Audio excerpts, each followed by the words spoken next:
The rain hammered against the corrugated iron roof, a relentless percussion that mirrored the frantic beat of Carol's heart. Clarkson, all rumpled tweed and simmering frustration, wrestled with a jammed window, muttering darkly about Tommy's questionable DIY skills. The air in the cabin, thick with the scent of damp wood and forgotten things, crackled with an unspoken tension.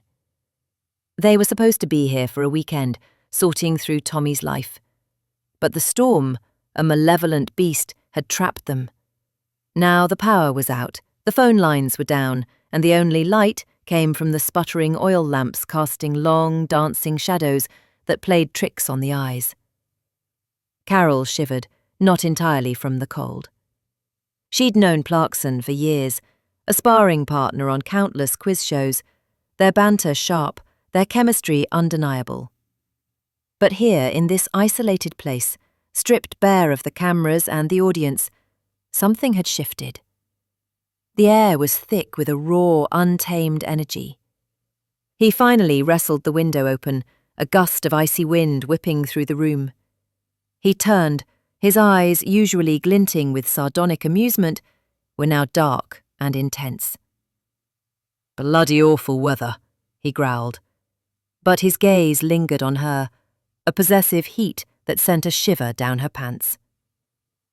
Later, huddled by the fire, fueled by dwindling supplies of whiskey and the growing unease, they started talking about Tommy.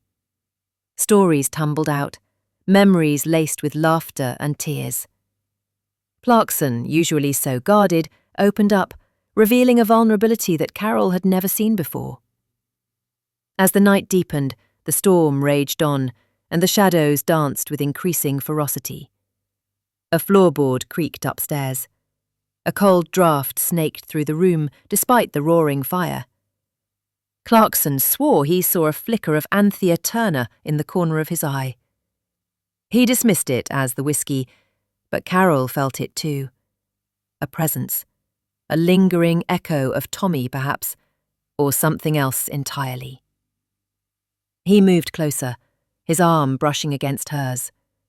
The touch was electric.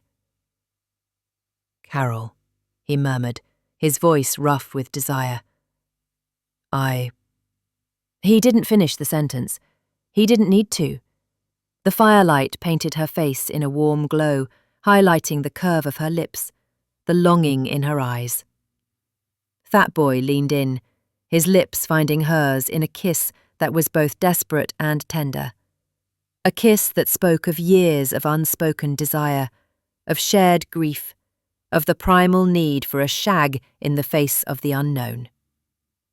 The storm howled outside, the house groaned around them, and the shadows danced with gay abandon. But in that moment, locked in each other's arms, they were oblivious to everything but the heat that consumed them. A fire that burned brighter than any oil lamp, a passion that defied the darkness and the ghosts that haunted the old house.